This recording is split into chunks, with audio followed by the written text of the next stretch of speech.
Hello friends, welcome to Samji academy. College TRP எக்ஸாமுக்கான தமிழ் தகுதி தேர்வுக்கு நம்ம கிளாஸஸ்லாம் பார்த்துட்டுருக்கோம். லாஸ்ட் வீடியோஸில் அண்ணா யூனிவர்சிட்டி ப்ரொஃபஸர் எக்ஸாமில் கேட்கப்பட்ட கொஸ்டின்ஸ்லாம் பார்த்துட்டு இருந்தோம். அண்ட் இந்த வீடியோ பார்த்தோன்னா அண்ணா யூனிவர்சிட்டி ப்ரொஃபஸர் எக்ஸாமில் கேட்கப்பட்ட 4th question paper last one. And அதுக்கு முன்னாடி வீடியோஸில் BEO, SGT, UG TRB and PG TRB தேர்வுகளில் கேட்கப்பட்ட கொஸ்டின் எல்லாமே தொகுத்து ஒரே வீடியோ போட்டிருக்கும்.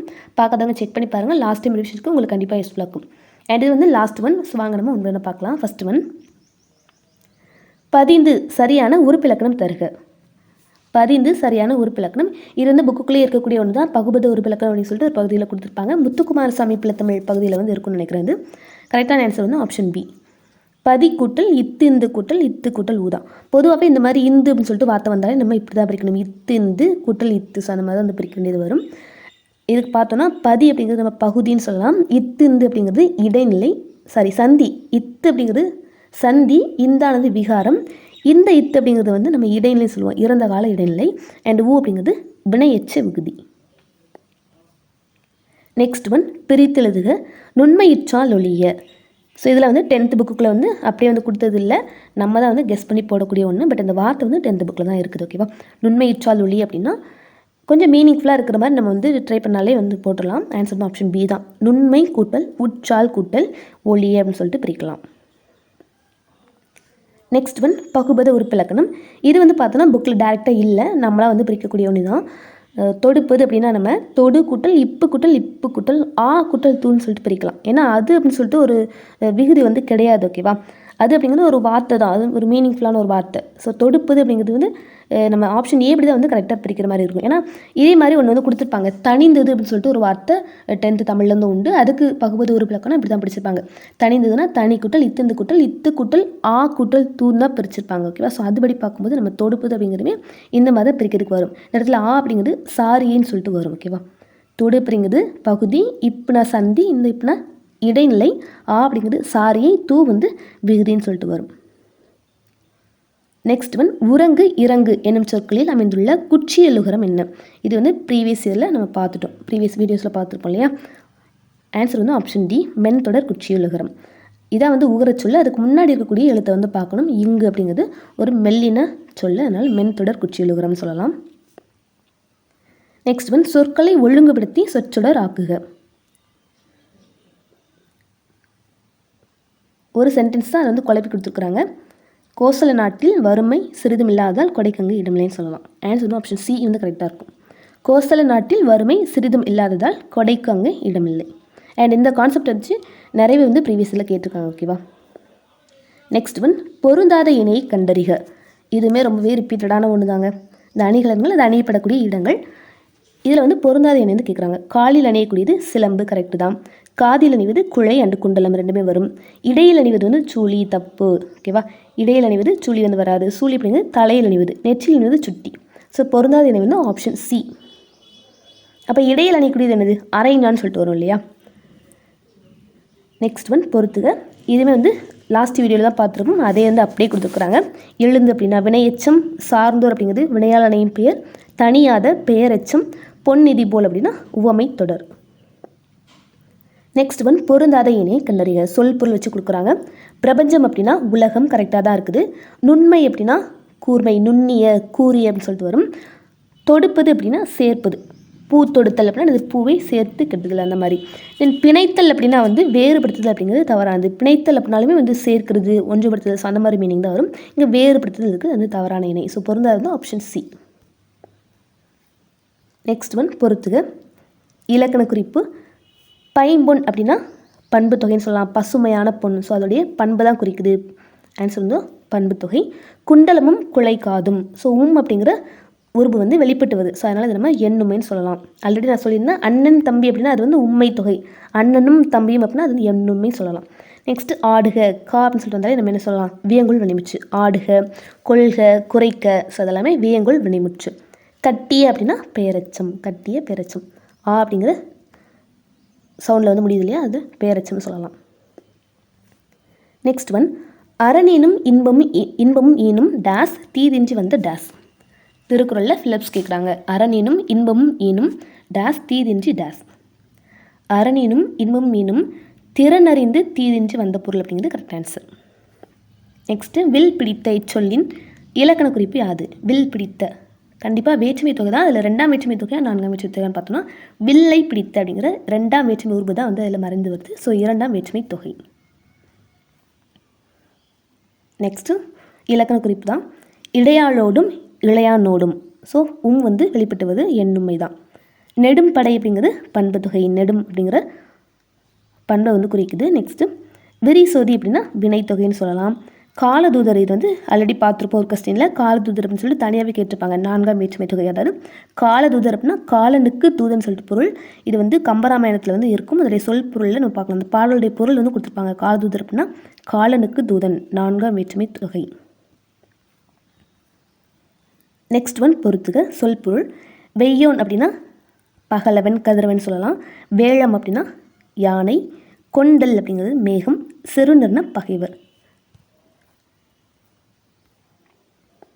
நெக்ஸ்ட் ஒன் அறநீனும் எனும் சொல்லை சீர்பிரித்து வாய்ப்படுத்துக. இதுவுமே ரிப்பீட்டட் ஒன்று தான், நம்ம ஆல்ரெடி கொடுத்துருந்தோம். அறநீனும் அப்படிங்கிறது அற நீ நும்னு பிரிக்கலாம். அற அப்படிங்கிறது இருகுறில், ஸோ அது வந்து நிறை. நெக்ஸ்ட்டு நீ அப்படிங்கிறது தனிக்குறில், ஸோ நேர்னு சொல்லிட்டு வரும். நெக்ஸ்ட்டு நும் அப்படிங்கிறது ஒரு குறில் ஒரு ஒற்று, அண்ட் அதுவுமே நேர் தான். ஸோ நிறை நேர் நேர். ஆப்ஷன் ஏ புளி மாங்காய் அப்படிங்கிறது கரெக்ட் ஆன்சர். நெக்ஸ்ட் ஒன் கருவியும் காலமும் செய்கையும் செய்யும் அருவினையும் மாண்டதமைச்சு. இக்குறட்பாவில் பயின்று வரும் எதுகை நயத்தை குறிப்பிடுக. எதுகை நயம். எதுகை அப்படின்னா 2வது எழுத்து ஒன்று போல் வரக்கூடியது. ஸோ கருவியும் அருவினையும். ஸோ அதாவது கரெக்ட் ஆன்சர் ஆப்ஷன் வந்து ஆப்ஷன் சி. நெக்ஸ்ட்டு திணைக்கேற்ற தொழிலை பொறுத்துக. குறிஞ்சி திணைன்னு பார்த்தோன்னா மலையும் மலை சார்ந்த இடமும். அங்கே இருக்கக்கூடிய தொழில் என்ன அப்படின்னா தேனெடுத்தல், கிழங்கு அகழ்தல்னு சொல்லலாம். நெக்ஸ்ட்டு முல்லை அப்படிங்கிறது காடும் காடு சார்ந்த இடமும். அங்கே வந்து ஆநிறை மேய்த்தல் தொழிலாக இருக்கும். மருதம் அப்படிங்கிறது வயலும் வயல் சார்ந்த இடமும். ஸோ அங்கே தான் வந்து நெல்கள்லாம் விளைவிப்பாங்க. நெல் இருக்கல் அப்படிங்கிறது தொழிலாக இருக்கும். நெய்தல் அப்படிங்கிறது கடலும் கடல் சார்ந்த இடமும். அங்கு மீன் பிடித்தல், உப்பு விளைவித்தல் வந்து தொழிலாக இருக்கும். நெக்ஸ்ட்டு நேர் நிறை நேர் கூவிலங்காய். இவ்வாய்ப்பாடு பயின்று வரும் சொல்லை கண்டறிக.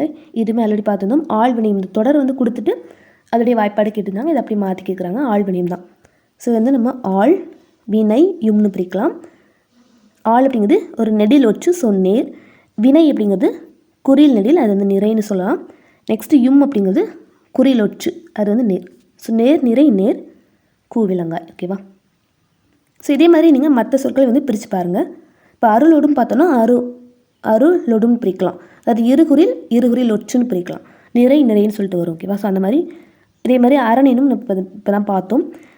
இந்த மாதிரி பிரித்து பார்த்து பழகுங்க. ஓகேவா? நெக்ஸ்ட் ஒன் தவறான இணையை கண்டுபிடிக்கவும். பெரும்பொழுதுகள் அதோடைய காலம் வந்து கொடுத்துருக்காங்க. ஸோ மொத்தமாக பார்த்தோன்னா பெரும்பொழுது எப்படி சொல்லலாம் அப்படின்னா கார்காலம், குளிர்காலம், அடுத்தது முன்பனி பின்பனின்னு சொல்லிட்டு வரும். முன்பனி பின்பனி காலம், முதுவேனில் இளவேனில் முதுவேனில் இல்லையா? இளவேநீர் காலம், முதுவேநீர் காலம் சொல்லிட்டு 6 பெரும்பொழுதுகள் உண்டு. ஸோ இதை வந்து இது ஆர்டர் அப்படின்னு பார்த்து வச்சுக்கோங்க. கார்காலம், குளிர்காலம், முன்பனி காலம், பின்பனி காலம், இளவேநீர் காலம், முதுவேநீர் காலம்னு சொல்லிட்டு வரும். அண்ட் இதுக்குரிய மாதங்கள் பார்த்தோன்னா ஃபஸ்ட்டு மாதம் மட்டுமே தெரிஞ்சால் போதும். ஆவணியில் ஸ்டார்ட் ஆகும். ஓகேவா? ஆவணியில் ஸ்டார்ட் ஆகும். ஸோ இதை வச்சு எழுதலாம். ஆவணி, புரட்டாசி. ஒவ்வொரு காலத்துக்கும் 2 மாதங்கள் வரும். ஆவணி, புரட்டாசி. இங்கே வந்து ஐப்பசி, கார்த்திகை வரும். தென் ஐப்பசி, கார்த்திகை, மார்கழி, தை, மாசி, பங்குனி, சித்திரை, வைகாசி, ஆனி, ஆடி, தென் அகைன் ஆவணி, புரட்டாசி. ஓகேவா? கார்காலம், குளிர்காலம், முன்பனி, பின்பனி, இளவேனில், முதுவேனில். இதான் வந்து ஆர்டர். அதுக்குரிய மாதங்கள் இப்படி தான் வரும். ஸோ நம்ம கேட்டுக்கிறது வந்து தவறான எண்ணி பார்த்தோன்னா கார்காலம் அப்படிங்கிறது ஆவணி, புரட்டாசி. ஸோ கரெக்டாக தான் இருக்குது. முன்பனி அப்படிங்கிறது மார்கழி, தை வந்து வரும். முன்பனி சொல்லி பார்த்தோன்னா ஆனி, புரட்டாசி, ஐப்பசி, கார்த்திகை, மார்கழி, தை கரெக்டாக தான் இருக்குது. முதுவேனில் வந்து ஆனி, புரட்டாசி, ஐப்பசி, கார்த்திகை, மார்கழி, தை, மாசி, பங்குனி, சித்திரை, வைகாசி, ஆனி, ஆடி. இதுவுமே கரெக்டாக தான் இருக்குது. குளிர்காலம் வந்து ஐப்பசி, கார்த்திகை வரணும். ஓகேவா? ஸோ வந்து தவறாக இருக்குது. தவறான இணை ஆப்ஷன் டி வந்து சொல்லலாம். அண்ட் ஒவ்வொரு திணைக்கும் எந்த காலங்கள் எந்த பொழுது வந்து வரும் அதுவுமே நீங்கள் தெரிஞ்சுக்கணும். முல்லைக்கு வந்து கார்காலம் சொல்லிட்டு வரும். ஸோ அந்த மாதிரி நீங்கள் வந்து பார்த்துக்கோங்க. ஓகேவா? நெக்ஸ்ட் ஒன் பொருள் அல்லவரை பொருளாக செய்யும் பொருள் அல்லது இல்லை பொருள். இக்குறட்பாவில் பயின்று வரும் அணி. ஸோ இதில் பொருள்னு சொல்லிட்டு இந்த சொல் வந்து ரிப்பீட் ஆகிட்டே வருது. பட் இது வந்து ஒரே பொருளில் வருதா வேறு பொருளில் வருதான்னு சொல்லிட்டு பார்த்தோன்னா வேறு பொருளில் வரும். ஓகேவா? சொல் மட்டும் தான் ரிப்பீட் ஆகும், பொருள் வந்து ரிப்பீட் ஆகாது. அதனால் இது நம்ம சொல் பின்வரும் நிலை தான். ஸோ அதுங்க ஃபஸ்ட்டில் பார்த்தோன்னா பொருள் அல்லவரை எப்படின்னா ஒரு பொருளே இல்லாதவர், ஒரு மதிப்பே இல்லாதவர், இந்த இடத்துல மதிப்பு அப்படிங்கிற மீனிங்கில் வரும். பொருள் அல்லவரை பொருளாக செய்யும். ஸோ இங்கே வந்து ஒரு பொருட்டாக செய்யும் வந்து பொருள் அல்லவரை, இது வந்து செல்வம். ஃபஸ்ட்டு ஒன்று வந்து செல்வம்னு சொல்லிட்டு பொருள் வரும், இங்கே வந்து மதிப்புன்னு சொல்லிட்டு பொருள். ஸோ அந்த மாதிரி வேறு மீனிங்கில் வரும். இந்த சொல் மட்டும் ரிப்பீட் ஆகும், பட் பொருள் வந்து ரிப்பீட் ஆகாது. அதனால் இது சொல் பின்வரல் நிலை. இது சொல் பொருள் பின்வரல் நிலைன்னு பார்த்தோம்னா சொல்லும் பொருளும் ரிப்பீட் ஆகும். ஒரே சொல் மறுபடியும் வரும், அந்த ஒரே பொருளில் வந்து வரும். அது வந்து நம்ம சொல் பொருள் பின்வரல்னு சொல்லலாம். அதுக்கு எடுத்துக்காட்டு பார்த்தோம்னா இன்மையின் இன்னாதது யாதெனின் இன்மையினே இன்னாதது. ஸோ அந்த குரல் வந்து இதுக்கு வரும் எடுத்துக்காட்டாக. அதே மாதிரி வஞ்ச புகழ்ச்சி அணி அப்படின்னா தேவர் அணையர் கயவர் அவரும் தான் மேவன செய்தொழுகலான். அந்த அணி வந்து நம்ம அந்த குரல் நம்ம இதுக்கு எடுத்துக்காட்டாக சொல்லலாம். நெக்ஸ்ட்டு தவறான இணையை தேர்ந்தெடுக்கவும்.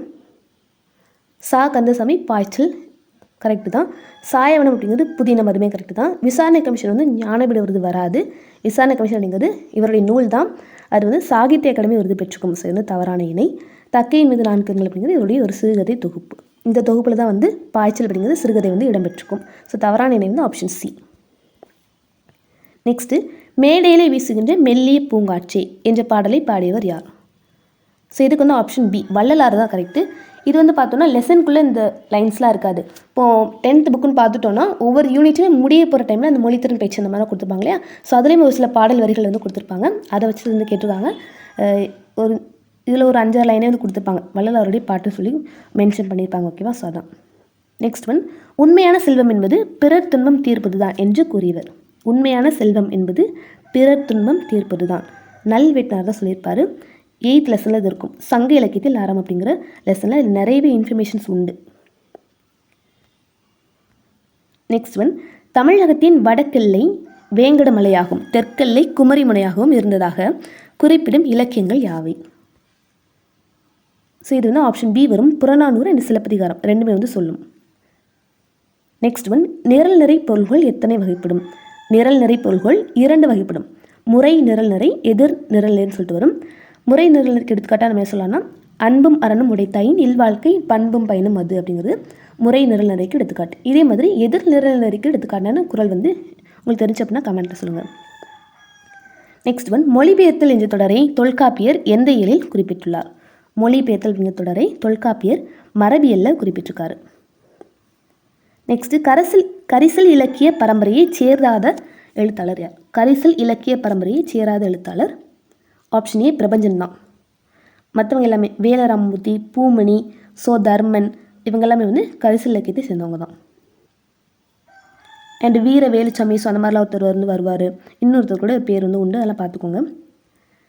நெக்ஸ்ட் ஒன், மையோ மரகதமோ மறிகடலோ மழை முகிலோ இத்தொடரில் அமைந்துள்ள வினாவகை. இது வந்து இந்த லைன்ஸ் வந்து கம்பராமத்தில் இடம்பெற்றிருக்கும். வினாவகை அப்படிங்கிறது ஒரு இலக்கண பகுதி 10th இருக்குது. பட் வந்து டேரெக்டாக வந்து கொடுத்துக்க மாட்டாங்க, நம்ம வந்து கெஸ் பண்ணி தான் போடக்கூடிய ஒன்று. ஆன்சர் பார்த்தோம் ஆப்ஷன் சி ஐய வேணா சொல்லலாம். மையோ மரகதமோ மறிகடலோ அதுவா இதுவா அந்த மாதிரி ஒரு டவுட்டில் ஐயம் அப்படின்னா சந்தேகம். ஸோ இந்த மாதிரி கேட்கக்கூடியது வந்து ஐயம்னு சொல்லலாம். பாரதியாரா பாரதிதாசனா ஸோ அந்த மாதிரி. ஓகேவா? Option C.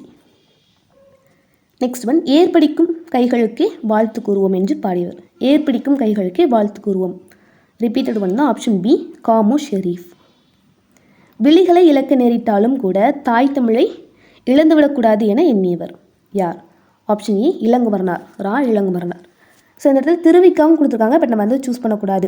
திருவிக்காவை போல விழிகளை இழக்க நேரிட்டாலும் தாய் தமிழை இழந்து விடக்கூடாதுன்னு சொல்லிட்டு எண்ணி அவர் வந்து கற்றிருந்திருப்பார். ஓகேவா? எண்ணியது யார் அப்படின்னா இளங்குமரனார் தான். நெக்ஸ்ட் ஒன், அசையி என்ற சொல்லுக்கு சரியான பொருளை தேர்வு செய்க. அசையி அப்படின்னா இளைப்பாரி. இது படுகர் அப்படின்னா பள்ளம்னு சொல்லலாம். ஆறு அப்படின்னா அருமை. அல்கி அப்படின்னா தங்கின்னு சொல்லிட்டு பொருள். ஸோ இதோட 30th பார்த்து முடிச்சாச்சு. எனக்கு 30க்கு நீங்கள் எவ்வளோ மார்க் எடுத்தீங்க? மார்க் அப்படிங்கிறது நீங்கள் கொஸ்டின் வந்து கவுண்ட் பண்ணாதீங்க. ஃபஸ்ட்டு 20 கொஸ்டினுக்கு 2 மார்க்ஸ். ஓகேவா? ஸோ அப்படி பாருங்கள். நெக்ஸ்ட்டு 10 கொஸ்டின் வந்து 1 மார்க் வரும். இந்த மாதிரி நீங்கள் எவ்வளோ மார்க் எடுத்தீங்க? நீங்கள் 20+ எடுத்தாலே போதும், நீங்கள் வந்து எலிஜிபிள் ஆகிடலாம். ஓகேவா? நாளைக்கு எக்ஸாம் இருக்குது. ஸோ நல்லபடியாக எழுத வாழ்த்துக்கள். நான் உங்களை நெக்ஸ்ட் வீடியோ மீட் பண்ணுறேன். தேங்க்யூ.